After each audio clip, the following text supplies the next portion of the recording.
Dengan sesama kita merangkapkan kedua tangan depan dada, seraya mengagungkan guru junjungan kita para Buddha.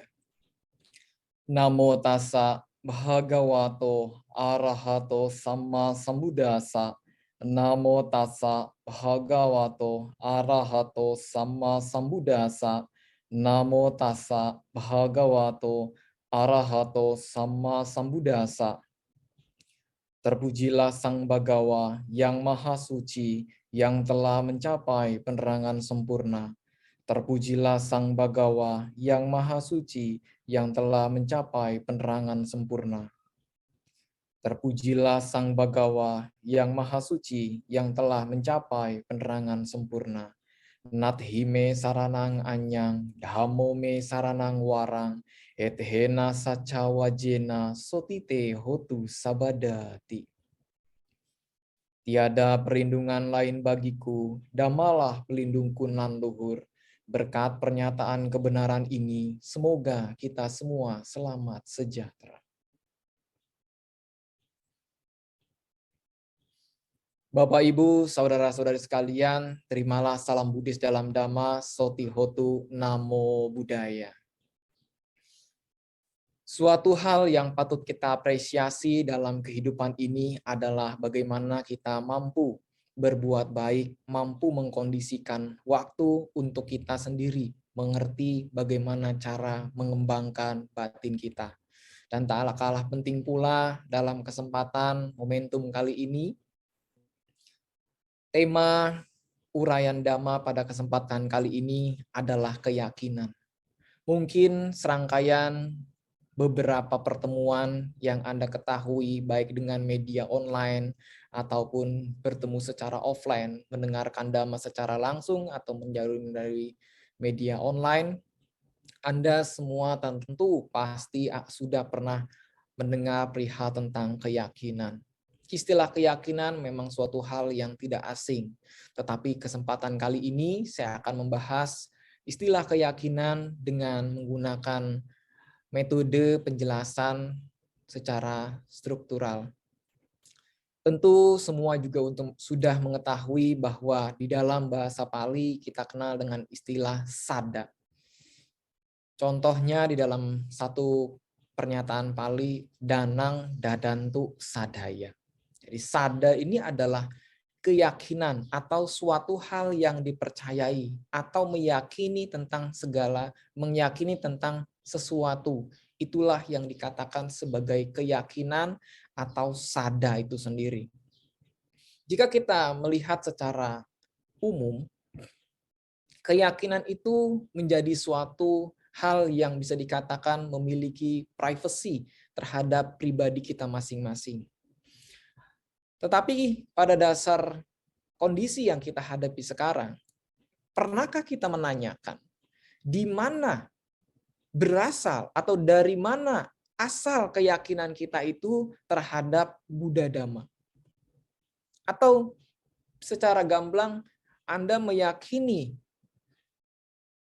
meneguhkan keyakinan kepada agama Buddha, dari mana berasal keyakinan itu sendiri? Tentu pula Anda pasti memahami, oh ya, Bante, saya berasal keyakinan dengan alasan, dengan suatu statement yang membuat Anda meyakini agama Buddha itu sendiri. Tapi di dalam kesempatan kali ini saya mengklasifikasikan secara umum yang akan saya membuat suatu narasi yang harus Anda dengarkan, yang harus Anda pahami, bahwa kita harus mengetahui secara kompleks permasalahan terhadap keyakinan. Yang pertama yang sering kita temui di kalangan masyarakat atau kita sendiri pada umumnya adalah ada sebagian orang yang meyakini sesuatu karena sesuatu itu sudah yang selama ini berjalan. Atau tanpa kita benar-benar paham sesuatu itu atau meyakini sesuatu karena yang lain begitu. Contohnya saja, di dalam kesempatan kita melakukan puja bakti ini, serangkaian puja bakti yang kita lakukan ini, kita bertanya, kenapa kita melakukan atau mengikuti puja bakti? Ya karena yang lain juga ikut puja bakti. Atau kenapa kamu tidak pergi ke wihara? Karena yang lain juga tidak pergi ke wihara. Kenapa kamu tidak sembahyang pas di wihara? Karena yang lain juga tidak sembahyang. Kenapa pas puja bakti kamu tidak mengaktifkan kamera? Karena yang lain juga nggak mengaktifkan kamera. Kenapa kamu tidak duduk di depan saat puja bakti? Karena biasanya begitu, Bante. Karena yang lain juga begitu. Jadi kalau kita lihat, suatu penekanan yang meyakini segala sesuatunya itu selama ini berjalan begitu saja. Nah, inilah suatu keyakinan yang menganut biasanya begitu. Jadi keyakinan yang didasari oleh habit ataupun kebiasaan. Keyakinan ini itu tidak disalahkan. Tetapi keyakinan ini mengikuti keyakinan yang pada umumnya. Seperti contoh yang tadi saya katakan. Dalam kegiatan puja bakti online atau kegiatan sekolah online dan yang lainnya, hampir diyakini rata-rata masih ada siswa ataupun para umat yang tutup kamera dalam kegiatannya. Karena apa? Karena ada yang lain. Tenang, ada beberapa. Tenang, ada yang lain. Tenang, ada yang aktif. Itu keyakinan yang berdasarkan sudah pada umumnya. Oh, dia sudah begini. Begitu. Tetapi klasifikasi yang kedua adalah orang yang meyakini segala sesuatu itu karena adanya otoritas yang dipercaya. Contoh, ketika Anda sakit, saya percaya dokter. Karena dokter mengerti tentang kesehatan. Contoh lagi, saya ingin puja bakti karena saya ingin mengulang dhamma, mendengarkan dhamma, karena puja bakti itu menjadi sarana dan di sana pula ada pembabaran dhamma. Jadi klasifikasi orang kedua ini mencari kebenaran melalui cara atau yang dianggap sebagai fasilitasnya atau ahli di bidangnya. Kondisi orang yang kedua ini berbeda dengan yang pertama. Kalau yang pertama sakit, ya udah pergi ke orang pintar. Kalau yang kedua sakit, dia pergi memang ke orang yang ahli di bidangnya. Contohnya kalau dia sakit segala macamnya, sakit biasa, ya dia pergi ke dokter dan yang lain semacamnya. Contoh lagi yang lebih menguatkan ya, supaya lebih menegaskan. Contoh kalau kita mobil kita rusak, ya jelas kita bawa ke bengkel. Contoh kita juga mobil kita rusak, kita bawa ke reparasi dan semacamnya. Contoh handphone kita rusak, kita bawa ke tukang servis handphone. Jangan karena, oh iya, karena pada umumnya kalau mobil saya rusak, kita ketemu orang ini aja. Itu kan tidak berdasarkan keyakinan secara umum. Ini yang harus kita pahami bahwa keyakinan yang pertama diyakini secara umum, kalau keyakinan yang kedua diyakini secara spesialis. Dan keyakinan yang kedua, yakni meyakini segala sesuatu karena mengalaminya sendiri. Hal ini cenderung sifatnya adalah objektif. Dan ada juga yang bersifat rasional. Contoh saat saya membaca parita tadi, melakukan pembacaan peneguhkan tekad Pancasila, saya merasa tenang. Tapi ketika saya meditasi, saya pasti gelisah. Dan rata-rata yang lain juga begitu. Teman saya juga begitu. Keluarga saya juga begitu. Hal yang menjadi sumber keyakinan dia ke wihara itu atau dia melakukan puja bakti itu adalah tenang. Jadi kalau ada orang yang puja bakti hanya ikut puja baktinya aja. Ada orang yang ikut hanya meditasinya aja.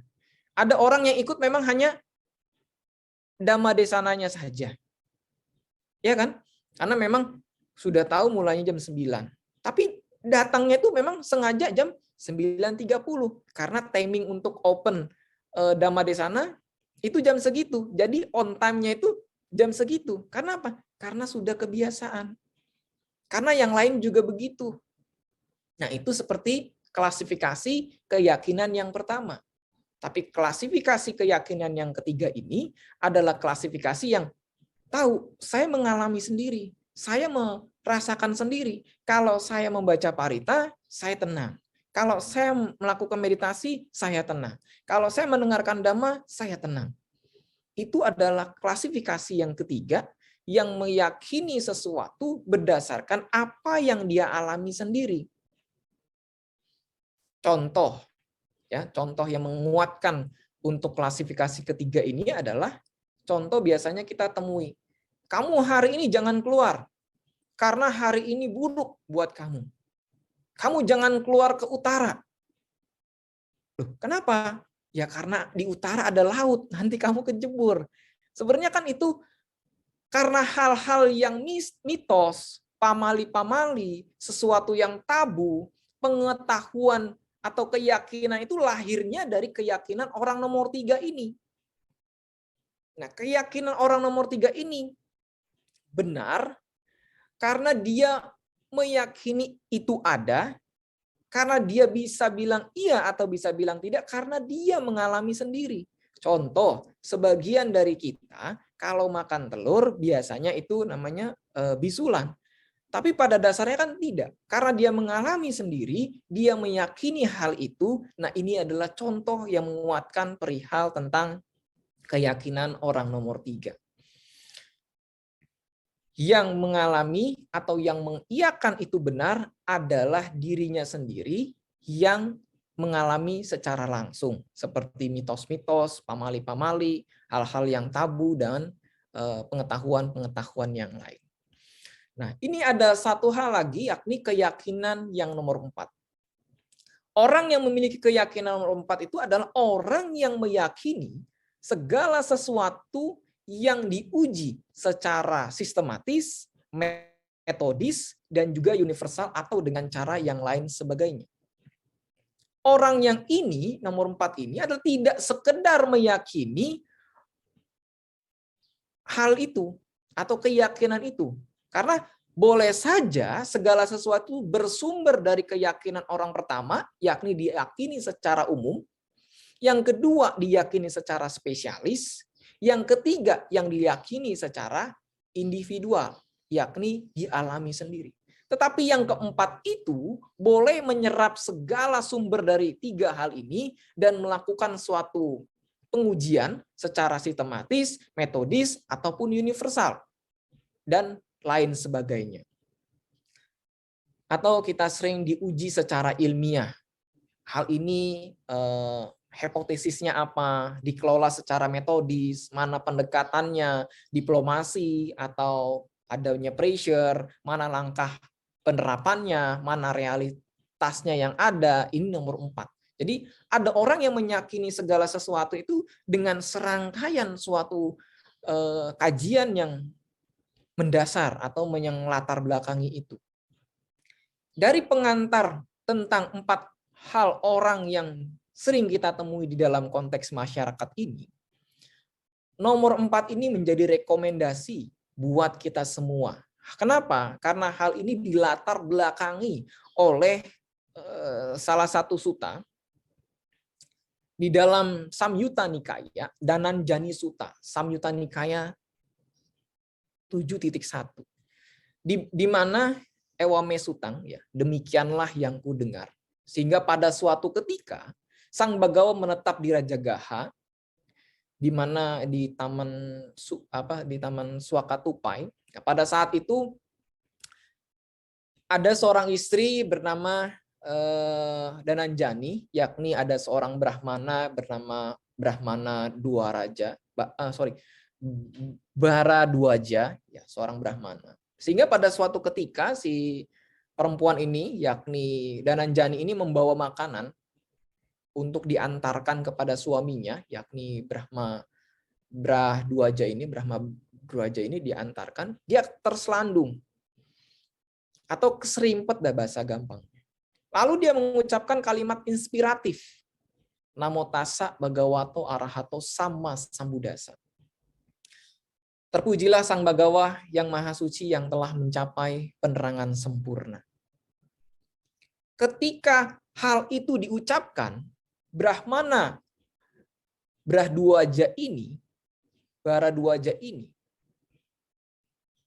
melakukan suatu tindakan tendensius dalam ucapan, yakni mengapa kamu dengan hal sepele ini, kamu seorang perempuan mengucapkan pujian kepada petapa itu, maksudnya adalah Buddha. Si suaminya mengatakan, aku akan membantah ajaran dari gurumu, Buddha. Tapi si perempuannya menegaskan kembali, aku tidak melihat siapapun, oh Brahma, di dunia ini, di antara para dewa, mara, manusia, petapa, brahmana, dan yang lainnya yang dapat membantah ajaran Sang Bagawa Arahat itu sendiri. Oleh karenanya, dia berbicara kepada suaminya, oleh karenanya silakan engkau pergi, temui Sang Buddha, maka engkau akan memahami sesungguhnya. Kemudian dalam suatu ketika Brahmana ini dari suku Bharadwaja ini menjadi marah dan tidak senang dengan pernyataan hal itu karena dia tidak meyakini Buddha, Dhamma maupun Sangga. Akhirnya dia berjumpa dan juga bertutur sapa, duduk di satu sisi dan menanyakan, Sang Bagawa, setelah membunuh apakah seorang itu dapat tertidur dengan lelap? Setelah membunuh apakah seorang itu tidak bersedih? Apakah pembunuhan yang engkau setujui? Oh, sudah pasti, kita pasti langsung berpikir-pikir kan. Sang Buddha tidak pernah menyetujui pembunuhan. Tetapi sebenarnya Sang Buddha itu menyetujui pembunuhan dengan konteks demikian. Sang Buddha menyatakan demikian. Oh Brahmana, setelah membunuh kemarahan, seorang itu dapat tidur dengan lelap. Setelah membunuh kemarahan, seorang itu tidak bersedih. Pembunuh kemarahan, oh Brahmana, dengan akar yang kita cabut dari racunnya, dari pucuknya yang besar itu, maka kita tidak akan menjadi orang yang bersedih dan susah untuk bertidur lelap. Dengan pernyataan yang dilakukan oleh Sang Buddha menegaskan si Brahmana tadi, itu mengisyaratkan bahwa suatu keyakinan yang didapatkan oleh si Brahmana itu adalah dengan secara langsung melakukan kajian kepada apa yang diyakini oleh istrinya dengan Sang Buddha langsung. Nah, ini masuk dalam kategori orang tipe keempat. Meyakini segala sesuatu dengan cara menanyakan. Dengan cara mengkaji apakah benar apa yang disampaikan. Nah, dengan penyampaian Buddha tadi, bahwa setelah membunuh kemarahan, kita dapat tertidur lelap. Setelah membunuh kemarahan, kita dapat tidak bersedih. Dengan pernyataan ini, si Brahmana Bharadwaja ini itu meyakini dan masuk ke dalam pelatihan untuk menjadi upasaka ataupun upasika dan selanjutnya menjadi seorang biku. Nah, kita bisa lihat dari ilustrasi kisah yang terdapat di Dhananjani Sutta Samyutta Nikaya 7.1 ini mengisyaratkan dua tipikal. Tipikal yang pertama adalah tipikal yang nomor 3, yakni mengalami hal itu. Yakni apa? Dhananjani yang memiliki keyakinan karena mengetahui, mengalami. Tetapi yang kedua, karena tidak tahu, bersumber dari nomor 3, dia meyakini, mengkaji, dan mengelola satu keraguannya dengan menemui Sang Buddha. Jadi tipikal dalam kisah ini, suami istri ini mengibaratkan keyakinan yang bersifat berbeda, dengan cara yang berbeda, tapi memiliki keyakinan yang sama terhadap Buddha, Dhamma, maupun Sangga. Kenapa? Karena keyakinan yang dilakukan oleh manusia untuk mencari kebenaran, atau keyakinan akan kebenaran itu sendiri dengan 4 cara tadi, itu yang paling nomor 4 adalah keyakinan yang direkomendasi sebagai hal yang tepat. Karena kita meyakini, harus kita kaji, harus kita pahami, harus kita sadari itu benar, itu membawa manfaat, itu membawa pertumbuhan bagi perkembangan batin kita. Inilah yang dilakukan oleh suami istri, yakni Dhananjani dan juga Brahmana Bharadwaja ini. Karena urusan yakin ataupun tidak yakin pada kebenaran, itu kita melihat dari 4 klasifikasi orang tadi, itulah cara mereka memiliki atau memenuhi keyakinan. Jadi kalau Anda tanya, berdasarkan dari manakah keyakinan yang sekarang saya yakini ini terhadap Buddha Dhamma, silakan koreksi pada diri Anda sekalian. Kemudian pula, di dalam Sada Sutta Samyutta Nikaya, dalam suatu perbincangan di salah satu tempat, satu dewa itu menegaskan, Sada Dutiya Purisasa Hoti. Artinya apa? Keyakinan adalah pendamping seseorang. Contoh, Anda yang ingin melakukan atau sudah memiliki pendamping hidup, Anda pertama yang Anda dampingi adalah keyakinan dulu dalam diri Anda. Oh, kenapa, Bante? Sebelum Anda meyakini orang itu menjadi pasangan Anda meyakini diri Anda sendiri dulu kan? Dia pantas, dia cocok, dia bertanggung jawab, dia kriteria saya, dia begini, dia begitu. Itu adalah keyakinan yang Anda dapatkan. Nah, keyakinan yang Anda dapatkan ini berdasarkan dari sumber 1, oh iya dia begini, berdasarkan dari sumber 2, memang dia ahlinya, berdasarkan dari sumber 3, mengalami sendiri. Makanya ketika dalam suatu proses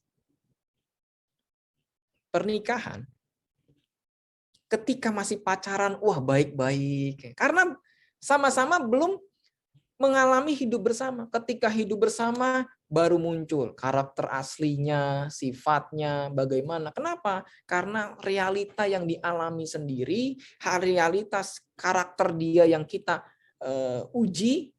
ujinya itu adalah muncul ketika hidup bersama. Semua kelihatan dan semua menjadi nyata. Keyakinan kita itu disitulah yang harus diuji. Ada mereka yang bertahan, ada mereka yang meninggalkan.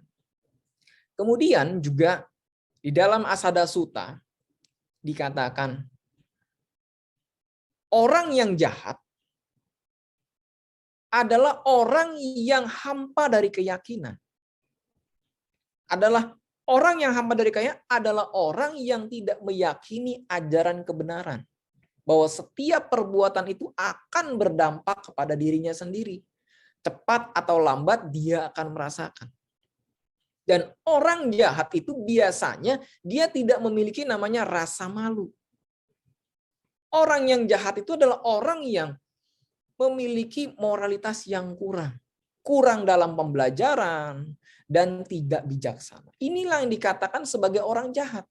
Jadi orang jahat itu yang mendedikasikan dirinya menjadi orang jahat, yang pertama didasari adalah kurangnya atau hampanya keyakinan itu sendiri. Makanya jangan heran orangnya sudah beragama Buddha, tapi perilakunya belum mencerminkan agama Buddha itu. Yang kedua adalah orang yang lebih rendah atau orang yang lebih buruk daripada orang yang jahat itu sendiri. Jadi dia adalah orang yang hampa dari keyakinan atau kosong keyakinannya, mendorong orang lain untuk sama-sama hampa dari keyakinan. Hampa dari rasa malu. Hampa dari moralitas. Hampa dari pengetahuan. Jadi udah dia nggak bisa, dia ngajak orang sama-sama nggak bisa. Contoh yang paling signifikan yang sering kita temui adalah kita acap kali melihat atau menemui orang yang ingin melakukan perbuatan baik dalam berdana, dibilang, jangan berdana ke sana. Anda begini saja, begini saja. Jadi orang melakukan perbuatan baik dicegah. Orang melakukan suatu tindakan baik dicegah. Itu sering kita temui. Kenapa? Karena hal itu adalah ciri-ciri orang yang lebih rendah daripada orang jahat. Jadi kalau dia nggak yakin, dia ajak temennya, dia ajak keluarganya, jangan sama-sama yakin. Ini adalah orang yang lebih rendah daripada orang jahat. Tapi orang yang baik adalah orang yang memiliki keyakinan. Orang yang lebih tinggi daripada orang baik adalah orang yang mengajak orang lain untuk memiliki keyakinan. Contoh, siapa orang yang paling baik? Yakni MC. Setiap acara itu ada MC-nya kan. Mari Bapak Ibu, kita merangkapkan kedua tangan, Bante mau masuk. Mari Bapak Ibu kita membacakan parita. Itu adalah orang yang lebih tinggi dari orang baik. Dengan catatan dalam seremonial. Kalau dalam catatan keseharian kita nggak tahu pribadinya bagaimana. Kemudian, dalam rangkaian pernyataan keyakinan yang saya paparkan ini, dapat kita tarik sebuah kesimpulan bahwa keyakinan kita itu berasal dari berbagai peristiwa yang kita alami. Kalau yang pertama, karena adanya kebiasaan, ada pressure secara umum, makanya kita mengikuti keyakinan itu dan membiasakan dengan keyakinan itu. Atau saya lebih memberikan contoh supaya dapat dipahami oleh sesama, adalah karena orang lain beli, maka saya beli. Karena orang lain ke sana, maka saya ke sana. Karena orang lain nggak ke sana, maka saya tidak ke sana. Karena orang lain ke wihara, maka saya ke wihara. Karena orang lain tidak ke wihara, maka saya tidak ke wihara. Ini adalah keyakinan yang dimiliki orang pertama berdasarkan tekanan dari populasi. Kedua, ada orang yang berbuat meyakini sesuatu dengan cara spesialis. Jadi kalau misalkan ingin belajar Dhamma, bisa ke wihara, bisa membaca buku sutta, dan yang lainnya. Ketiga, ada orang yang meyakini segala sesuatu berdasarkan pengalaman pribadi. Ya, sudah termasuk atau terinclude dengan mitos pamali dan segala macam. Kalau yang keempat adalah orang yang memiliki keyakinan berdasarkan sumber yang tadi, yakni dari penekanan populitas, dari yang ahli, dari yang pengalaman sendiri, dan dikaji. Apakah ini berdasarkan kenyataan dari apa yang Buddha ajarkan? Apakah sesuai atau linier dengan dhamma yang dibabarkan? Atau itu hanya spekulasi kita? Atau itu hanya menjadi treatment pengalihan kejenuhan kita terhadap fenomena kehidupan, sehingga ketika hal itu kita dapatkan seperti angin segar yang kita dapatkan, wah saya dapat pengetahuan baru dan yang lainnya. Dan yang keempat ini adalah keyakinan yang didasarkan oleh kita mengetahui seluk-beluk keyakinan itu sendiri. Kenapa kita meyakini itu sendiri? Sebabnya begini, sebabnya begini. Contoh tadi disampaikan oleh di Dhananjani Sutta, bahwa keyakinan yang dimiliki oleh istrinya itu adalah keyakinan yang dialami sendiri, dan yang kedua oleh suaminya adalah keyakinan yang berdasarkan kajian. Kenapa? Dia melakukan TikTok, suatu dialog itu yang meneguhkan batinnya. Padahal kalau Anda berpikir, Bante itu dialognya cuma kayak seperti kita chat aja terus Sang Buddha jawab. Enggak. Ketika pernyataan itu disampaikan, pada saat itu memang momentum Brahmana Bradwaja ini sedang dalam kondisi batinnya ingin penuh dengan pertanyaan. Sehingga ditanya, pertanyaan itu sesuai, kita akan perhatikan, oh iya juga ya, benar juga ya. Nah itulah yang dialami oleh Brahmana itu, dan itu adalah klasifikasi orang nomor 4. Dan selanjutnya, kalau Anda ingin menjadi orang yang baik atau lebih baik daripada orang baik, adalah dengan memiliki keyakinan kepada Buddha, Dhamma, dan Sangha. Keyakinan Buddha, Dhamma, dan Sangha ini tumbuh berkembang ketika Anda ingin memperjuangkan, Anda ingin menjadi manusia yang lebih baik, lebih bermanfaat. Sebagai salah satu contoh, sebagai closing kesimpulan ini adalah, di dalam suatu sutta, orang yang memiliki keyakinan itu adalah orang yang sering ditemui, orang yang menjadi tempat pelindung bagi orang lain. Misalkan ada apa-apa, ada makanan, dia yang dibagikan yang pertama. Ada kunjungan, dia yang ditemukan pertama. Ada apa-apa, dia yang ditemukan pertama. Kenapa? Sang Buddha mengilustrasikannya bahwa ada sebuah pohon yang besar, yang rimbun, itu akan menjadi pelindung bagi burung-burung kecil, bagi hewan-hewan yang akan bertempat di sana.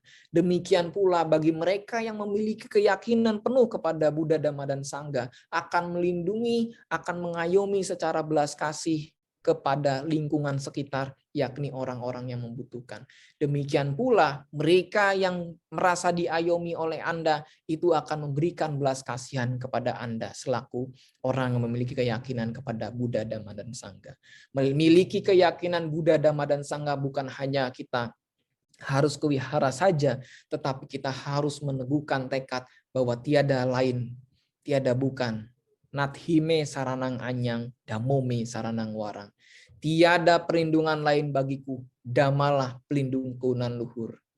Berkat pernyataan kebenaran ini menjadikan kita teguh, menjadikan kita kuat, bahwa apa yang kita yakini adalah berdasarkan kajian, berdasarkan realita yang kita temukan, hadapi, dan pahami.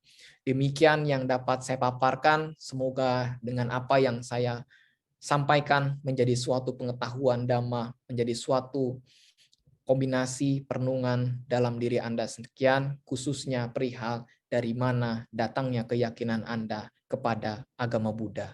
Ataukah sudah yakinkah sepenuhnya Anda kepada Buddha Dhamma? Hal ini menjadi perenungan bagi kita sekalian, semoga menambah kemajuan, manfaat, dan keteguhan Anda dalam melaksanakan kehidupan sehari-hari dengan penuh kesadaran. Demikian akhir kata saya sampaikan. Sabisata bawantus kitata. Semoga kita semua selamat sejahtera. Namo Buddhaya Bante. Bante, saya mau tanya, selama ini saya memiliki keyakinan bahwa Sang Buddha itu ada di alam Nibbana. Namun baru saja kemarin ini saya diberitahu oleh saudara saya bahwa menurut yang dia pelajari, Sang Buddha itu sudah tidak ada, karena maksud parinibbana adalah sudah tidak terlahir lagi di alam manapun. Mohon pencerahannya Bante, yang mana yang benar ya? Terima kasih Bante. Baik, terima kasih atas pertanyaan awal ini. Jadi sebenarnya kita itu menjadi satu hal yang menjadi salah kaprah, bahwa Nibbana itu adalah alam, atau digambarkan sebagai alam ke-32. Tentunya tidak. Nibbana itu adalah suatu kondisi dari penyelesaian bagi para Buddha. Jadi ketika kita mencapai arahat, masuk dalam Nibbana atau terkondisi di Nibbana, itu kita semua sudah tidak ada. Makanya dikatakan di dalam Nibbana kan, Nibbana Sutta, ati ajatang akan asangkatang. Jadi segala sesuatunya itu sudah lenyap ketika kita sudah di Nibbana. Jadi yang disampaikan oleh koleganya ataupun saudaranya tadi itu adalah benar, karena Sang Buddha itu tidak ada di alam Nibbana, melainkan sudah parinibbana. Jadi parinibbana itu adalah orang yang telah selesai. Dalam bahasa mudahnya itu adalah Nibbana adalah parinibbana adalah orang yang telah selesai, tidak masuk dalam circle kelahiran kembali. Begitu, secara simpelnya seperti itu. Karena Nibbana sendiri bukanlah alam, melainkan kondisi. Begitu, terima kasih. Baik, terima kasih kepada Yang Mulia Bante atas jawabannya. Kemudian pertanyaan berikutnya, Yang Mulia Bante, bagaimana cara untuk membantu orang lain untuk perlahan-lahan keluar dari keyakinan yang didasari oleh yang tadi yang Mulia Bante jabarkan, yang poin 1-2 yang kurang baik. Jadi karena contohnya kayak seperti orang tua masih percaya terhadap ramalan-ramalan, ramalan sio, ramalan hitung-hitungan, apakah itu termasuk perbuatan jahat atau tidak, dan kalau misalnya termasuk perbuatan buruk, bagaimana cara untuk menghilangkan keyakinannya terhadap hal-hal seperti itu. Terima kasih Ya, Bante. baik. Jadi kalau orang tua ataupun kenalan kita itu masih percaya dengan ramalan sio dan yang lain-lain, itu klasifikasinya bukan nomor 1, nomor 2, melainkan nomor 3. Kenapa? Ramalan sio dan yang lain itu kan masuk terhadap mitos, masuk terhadap satu hal yang dialami sendiri, ya kan? Kenapa? Ketika kita meyakini ramalan segala macam, ini sio ini ciong, sio ini begini, sio ini begini. Jadi kekhawatiran kita sendiri yang tanpa alasan gitu loh. Atau alasan yang konkret adalah dengan seperti itu. Nah, sebenarnya bukan dikatakan itu salah ya, atau bukan dikatakan itu tidak benar, melainkan hal itu tuh kurang tepat untuk direalisasi sebagai orang yang ingin menjadi orang yang lebih baik atau ingin menjadi orang yang lebih benar seraya berlandaskan atau linier dengan apa yang Sang Buddha paparkan. Kenapa? Karena yang nomor 3 ini, kalau dalam catatan kasus yang kita sedang pertanyakan ini, adalah apa yang dipaparkan menjadikan rekomendasi bahwa ramalan sio itu menjadi suatu hal yang nyata, yang bakal dialami. Tapi sebenarnya hal itu tidak semua dialami oleh semua orang. Contoh, ramalan sio kuda. Tidak semua ramalan sio kuda, orang yang sio kuda itu merasakan semuanya. Tidak. Tapi hanya segelintir orang yang mengalami, yang meyakini, yang merasakan. Makanya tadi saya katakan secara objektif, iya dia merasakan sendiri. Tapi ada juga secara rasional. Contoh, dalam ramalan itu dia akan mengalami kondisi yang buruk. Dan dia alami rasional. Rasional kenapa? Dia mengalami kondisi yang buruk berdasarkan karena kelalaian dia sendiri, karena kurang kewaspadaan, dan yang lain segala macam. Kemudian, pandangan seperti ini bukan salah. Tetapi pandangan seperti ini harus terklasifikasikan dengan nomor 4. Kalau ramalan ini tidak semua orang bisa menyesuaikan pada dirinya. Karena ramalan semua orang ini hanya bagi mereka yang percaya. Bagi mereka yang tidak percaya tidak akan pernah bisa terrealisasi. Kenapa? Meyakini diri sendiri adalah lebih penting daripada kita meyakini suatu hal yang bersifat di luar. Dalam hal ini adalah ramalan itu yang kita sendiri nanti menjadi ketakutan, keraguan, dan yang lainnya. Karena Sang Buddha menekankan, jadilah pulau bagi dirimu sendiri, jadilah pelindung bagi dirimu sendiri. Nah, bagaimana cara mengangkat mereka yang ada dalam kondisi kategori keyakinan nomor 3 ini?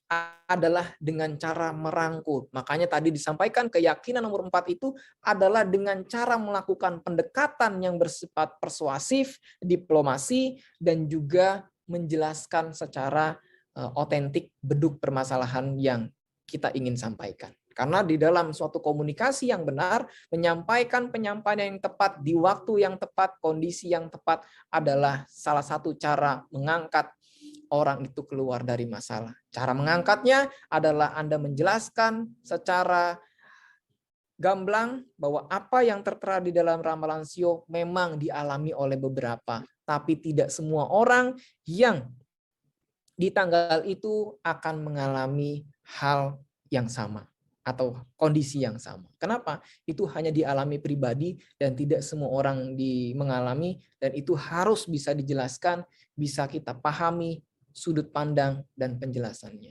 Atau dalam bahasa simpelnya saja supaya tidak terlalu panjang. Menolong orang yang memiliki pemahaman mengalami sendiri adalah mengajak dia untuk melihat sudut pandang di luar sana, bahwa kehidupan bukan hanya ditentukan oleh satu unsur, melainkan kehidupan ditentukan oleh banyak unsur. Di dalam suatu pertemuan, Kolita atau Upatissa bertemu dengan salah satu biku yang memiliki pencerahan oleh Sang Buddha itu. Yedama hetu pabawa, segala sesuatu itu berdasarkan banyak unsur, bukan satu unsur. Makanya dari sini kita harus bisa melihat untuk menarik pola pikir mereka untuk melihat bahwa dunia luar itu tidak dikerdilkan oleh suatu hal, melainkan banyak hal yang harus kita pelajari sebagai bentuk kajian untuk memiliki keyakinan yang tepat. Perlu digarisbawahi dalam hal ini, saya tidak menghakimi bahwa apa yang diyakini oleh orang itu salah. Kenapa? Karena mitos dan yang lainnya itu diyakini orang itu karena memiliki dirinya, karena mengalami sendiri. Tapi di sini saya mengajak untuk membuka pola pikir bahwa segala macam unsur memenuhi molekul yang akan kita hadapi dalam kehidupan. Demikian. Terima kasih. Baik, terima kasih kepada Yang Mulia Bante atas jawabannya. Bapak Ibu, apakah masih ada pertanyaan yang ingin ditanyakan secara langsung melalui fitur raise hand? Buat bagi yang ingin bertanya secara langsung melalui fitur raise hand, boleh langsung menekan tombol raise hand-nya. Karena belum ada, mungkin pertanyaan dari saya, Bante. Dulu saya pernah baca Brahmajala Sutta dulu sekali, dan ketika saya baca itu, kan di sana tertera kalau misalnya bahkan Brahma saja, orang-orang makhluk-makhluk yang sudah mencapai alam yang lumayan sangat-sangat tinggi juga bisa punya keyakinan yang salah. Pertanyaan saya, kenapa bahkan Brahma saja bisa memiliki keyakinan yang salah, dan kalau misalnya bagaimana cara kita untuk menghindari hal seperti itu, Bante? Terima kasih. Ya, jadi kalau kita lihat dari Brahmajala Sutta itu sendiri, suatu pengantar yang kita harus baca di sana adalah perdebatan antara guru dan murid, yakni perdebatan antara Suppiya dan Brahmadatta. Ya kan? Jadi Brahmadatta ini memiliki keyakinan teguh terhadap Buddha, Dhamma, dan Sangha tanpa memeluk agama Buddha. Jadi meyakini pada saat itu gak harus masuk agama Buddha seperti sekarang diklasifikasikan sebagai agama. Pada saat itu pembukaan tuh sudah terlihat narasinya bahwasannya Brahmadatta ini mempro kepada Buddha, sementara Suppiya ini selalu menjelekkan kepada Buddha. Nah, kita bisa lihat bahwa para Brahmana itu kenapa masih banyak yang memiliki kekotoran, masih banyak yang memiliki kesalahan, karena pada saat mereka melakukan suatu proses meditasi, ada satu tahap yang terbelenggu dari mereka, yakni adalah praktek pertapaan keras. Jadi mereka yang bertapa keras itu bisa mencapai alam Brahma. Contoh, ada yang mencapai arupa jana, tapi tidak menyelesaikan gitu.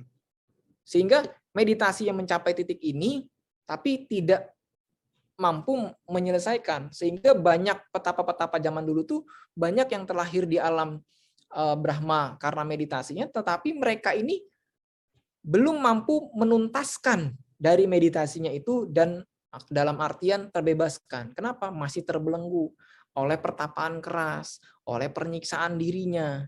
Di zaman Buddha kan kita temui banyak hal seperti itu. Nah, kondisi-kondisi seperti itu adalah pengekang mereka untuk tidak bebas. Nah, bagaimana kita untuk terbebas dari hal itu adalah dengan memiliki role model yang tepat, yakni Buddha. Contoh paling gampang adalah ketika Sang Buddha mencapai penerangan sempurna, Sang Buddha ingin mengajar kepada gurunya waktu itu ketika dia masih menjadi Petapa Gotama, ingin mengajar kepada gurunya, tapi gurunya sudah meninggal. Lalu dia mengajarkan ajaran itu ke siapa? Teman-temannya seperjuangan itu, Pancawagya itu. Dan ketika mengajarkan, salah satu dari mereka yang kita kenal dengan Anya Kondanya mencapai tingkat kesucian. Kenapa? Mereka terbelenggu oleh penyiksaan diri, oleh pertapaan keras yang mereka lakukan yang dapat dikatakan tidak menjadi role modelnya Sang Buddha atau tidak memiliki jalan mulia berunsur 8 yang menyelesaikan masalah itu.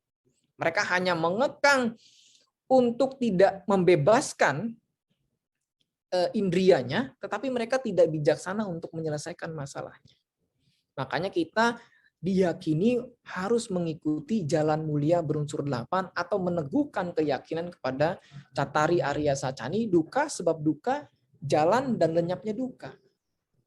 Ini yang menjadi standar bagaimana kita keluar dari role model terbelenggu itu adalah dengan meyakini jalan mulia berunsur 8, dengan meyakini ajaran Sang Buddha, menerapkannya secara bertahap dan mempraktekannya secara bertahap, sehingga niscaya segala macam model apapun yang akan kita hadapi, baik fenomena masalah secara umum maupun secara spesifik melalui batin jasmani. Ini yang bisa saya jawab perihal tentang pertanyaan tadi. Demikian. Baik, terima kasih kepada Yang Mulia Bante. Dari Bapak Ibu, apakah masih ada pertanyaan masuk yang ingin ditanyakan langsung kepada Yang Mulia Bante Citajayo? Ya, baik. Sebagai closing statement, saya mengajak Anda sekalian untuk benar-benar meneguhkan keyakinan dan mampu mengajak orang lain untuk meneguhkan keyakinan kepada Buddha, Dhamma, dan Sangha. Tentunya keyakinan kepada Buddha, Dhamma, dan Sangha adalah Anda berjuang menjadi orang yang baik, orang yang benar. Karena orang yang baik dan orang yang benar itu orang yang memiliki keyakinan. Kalau orang yang jahat adalah orang yang hampa dari keyakinan, dan orang yang lebih baik daripada orang baik adalah orang yang mengajak orang lain untuk memiliki keyakinan kepada Buddha Dhamma. Tapi kalau Anda ingin menjadi orang yang lebih jahat daripada orang jahat, cukup Anda tidak memiliki keyakinan, tidak punya malu, dan ajak orang lain semuanya untuk satu circle dengan Anda. Karena secara logaritma kehidupan ini, yang baik akan berkumpul yang baik, yang jahat akan berkumpul yang jahat. Minyak akan bertemu minyak dan mereka akan berkumpul, air ketemu dengan air mereka akan berkumpul. Siapapun Anda, dimanapun Anda berada, apabila Anda memiliki keyakinan kepada Buddha, Dhamma, dan Sangha, Anda tentunya pasti akan menjadi tempat kumpul orang-orang baik dan Anda akan menjadi orang yang belas kasih dan Anda akan dikasihi oleh orang-orang yang di sekitar Anda. Tetapi apabila Anda menjadi orang jahat, pasti Anda akan dijahati oleh orang-orang di sekitar Anda. Demikian yang dapat saya paparkan sebagai closing statement pada hari ini. Semoga bermanfaat. Semoga kita semua dalam lindungan Sang Tiratana. Sabesata Bawon Sekata, semoga semua makhluk hidup berbahagia.